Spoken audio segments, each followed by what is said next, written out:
Hai, welcome back to Female Daily Networks YouTube channel sama aku Andin, dan balik lagi di Skincare 101. Kali ini aku mau bahas salah satu permasalahan kulit yang cukup mengganggu karena kelihatan, yaitu adalah sebaceous filaments. Jadi kalau mau tahu apa yang bakal dibahas, keep on watching.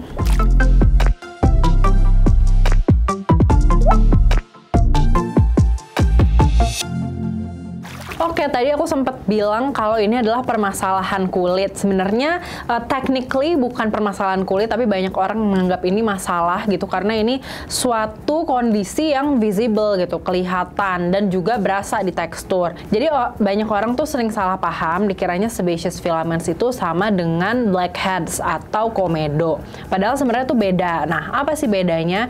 Jadi sebaceous filaments itu sebenarnya dia tuh adalah jalur yang ada di pori-pori kita. Semua orang pasti punya, cuma yang membedakan kadang dia kelihatan lebih visible, tapi ada juga yang lebih samar, itu karena produksi sebum atau minyak. Jadi ketika produksinya berlebih, itu tuh bakal kelihatan jadi kayak ada garis-garis putihnya gitu. Dan juga kalau dipegang emang terasa kasar, terutamanya adanya di hidung. Tapi sama kayak produksi minyak pada umumnya, yang paling banyak itu biasanya di area T-zone gitu. Jadi nggak cuma di hidung, tapi kadang juga ada di area dahi sama dagu. Nah, tadi kayak aku udah bilang, ketika minyaknya itu keluar dari pori-pori melalui si sebaceous filament itu, ketika keluarnya itu banyak, emang jadi kayak ada menyisakan. Biasanya kalau misalkan produksi minyak berlebih, ya kita kelihatannya lebih bisa jadi glowing, tapi bisa juga jadi greasy gitu kan. Tapi kalau misalkan jadi padat, itu tuh bakal kelihatannya kayak garis-garis seperti komedo. Nah, terus di sebaceous filaments ini, selain dia keluar minyak, itu juga saluran keluarnya rambut. Makanya kadang kalau perempuan gitu ada yang namanya peach fuzz, jadi keluar kayak rambut-rambut yang halus gitu. Tapi tergantung orangnya lagi juga, tergantung hormonnya juga, dan kalau laki-laki tentunya lebih prominent, itu bisa keluar si jenggot dan kumis. Nah, yang membedakan sama komedo tuh apa? Nah, jadi ketika dia keluar dari pori-pori, kalau komedo itu ketika bercampur sama debu, kotoran, terus juga dia teroksidasi, jadinya tuh bentuknya jadi padat. Jadi sebutannya tuh kayak plug gitu ya. Nah, jadinya tuh pori-porinya tersumbat.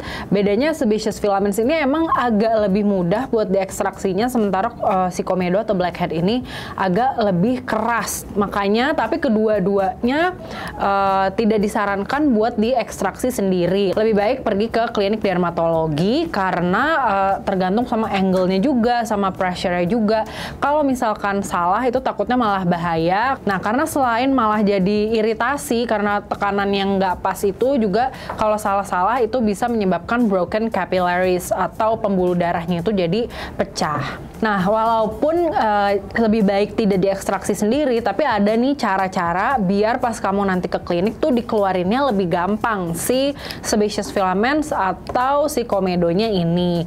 Jadi caranya dengan bikin plugs-nya tadi itu lebih empuk, lebih lembut gitu. Jadi pas ditekan itu nggak perlu tekanan yang terlalu keras, dia bisa langsung plup, keluar sendiri. Nah, gimana sih caranya? Nih aku sempat muncul ya di FYP aku, dan di sini udah ada produknya. Jadi langkah yang pertama adalah pakai exfoliating serum yang ada kandungan utamanya itu adalah BHA. Nah, kalau yang di sini yang aku pakai adalah Bumi Luminite Exfoliating Serum. Dia isinya ada 10% AHA/BHA, jadi emang cukup tinggi. Nah, terus ini dipakai di area yang kamu butuh buat bersihin si sebaceous filaments-nya, biasanya di area hidung. Nah, setelah diaplikasiin ke area hidung, itu bisa didiemin dulu selama kurang lebih 15 menit. Habis itu dibersihin. Cuma tadi aku sempat lupa mention, tentunya ini dilakukan di kulit yang udah bersih ya. Jadi langkah yang pertama adalah kamu cuci muka dulu, baru lanjut ke si exfoliating serum ini. Habis itu yang kedua, setelah dibersihin, disekal kayak pakai tisu atau kapas, nah kamu bisa lanjutin pakai clay mask. Cuma emang kebanyakan clay mask ini kan ada scrubnya gitu, jadi kamu bisa pilih yang antara nggak ada scrubnya, ataupun kalau ada tuh yang gentle dan halus banget. Nah, kalau ini ada rekomendasi dari aku, yaitu Innisfree Volcanic Calming Pore Clay Mask. Jadi ini dia salah satu clay mask yang gentle, bahkan dia tuh nggak jadi pengering gitu ya. Dan kandungannya ada AHPHA, volcanic clay, sama madicasosite, yaitu kandungan yang juga ditemukan di Centella asiatica. Jadi dia selain ngebersihin pori-pori, dia juga calming. Nah, kenapa sih dua ini dibutuhkan? Karena mereka itu sifatnya oil soluble, jadi larut bersama minyak. Kan tadi seperti udah aku bahas juga di awal, si sebaceous filaments dan si blackhead ini terbentuk karena adanya penumpukan minyak gitu. Jadi dibutuhkan minyak juga yang membantu menguraikan si gumpalan tadi biar dia jadi lebih empuk dan lebih gampang diekstraksi. Nah, balik lagi ke produk Innisfree tadi ini, dia walaupun ada AHPHA tapi persentasenya itu rendah, jadi emang dia gentle, nggak ada sensasi apapun, nggak ada cekit-cekit, nggak ada dingin, dan setelahnya itu nggak bikin kering. Nah, kalau misalkan pakai clay mask ini bisa didiemin juga sekitar 5-10 menit. Kalau misalkan aku boleh saranin, karena tadi kita kulitnya udah dipakein exfoliating serum, itu kan lumayan irritating ya, emang sifatnya si exfoliating serum ini suka ada side effects yang irritating. Jadi lebih baik pilih clay masknya itu yang bisa dibilang tuh basic gitu. Jadi jangan ada scrubnya, dan kalau bisa nggak ada kandungan mintnya, karena biasanya si mint atau scrubnya itu bakal jadi mengiritasi lebih lanjut. Karena tadi kan kita juga udah pakai chemical exfoliant gitu. Jadi sebaiknya menghindari dilanjutin sama physical exfoliant. Cuma ini juga tetap bakal ngebantu mengurai si minyaknya tadi dari pori-pori. Nah, step yang terakhir yaitu pakai cleansing balm. Jadi di sini biar lebih deep cleansing aja. Pakainya bisa didiemin dulu selama 10 menit, abis itu baru dipijat. Waktu itu emang sempat ada tren di mana orang tuh pakai si cleansing balm ini dan dipijat-pijatnya 15 menit. Cuma banyak dokter kulit yang bilang kalau itu nggak baik karena mengiritasi kulit gitu ya, dipijatnya terlalu lama. Jadi bisa dipijatnya secukupnya aja sampai nanti berasa ada si bulir-bulir itu yang keluar.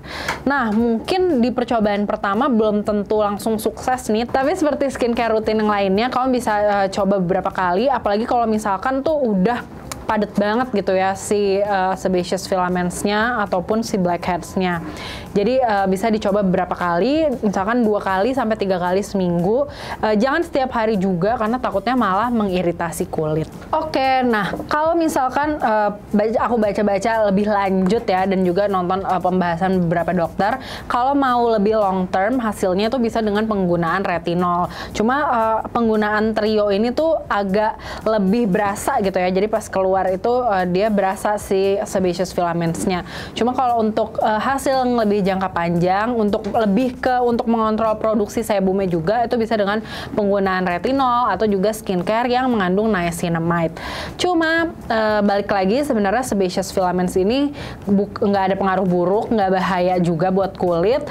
Cuma emang kurang enak gitu kelihatannya, apalagi kalau pakai makeup kadang-kadang tuh jadi nggak rata teksturnya. Nah, jadi mungkin rutin ini bisa kamu lakuin kalau lagi mau ada keperluan kayak photoshoot gitu, atau pokoknya keperluan pakai makeup biar makeup kamu kelihatan lebih flawless. Oke, segitu aja yang bisa aku share tentang sebaceous filaments dan juga cara merawat kulit ketika ada sebaceous filaments. Boleh banget di komen kalau misalkan kamu punya rekomendasi produk yang juga bisa dipakai, yang udah kamu pakai dan kamu suka. Terus juga boleh komen kira-kira apa lagi nih yang mau dibahas di Skincare 101 selanjutnya. Thank you so much for watching. Jangan lupa buat like, comment, subscribe, dan nyalain lonceng notifikasi biar kamu tahu kalau FD upload video terbaru. That's all from me, and until next time, bye!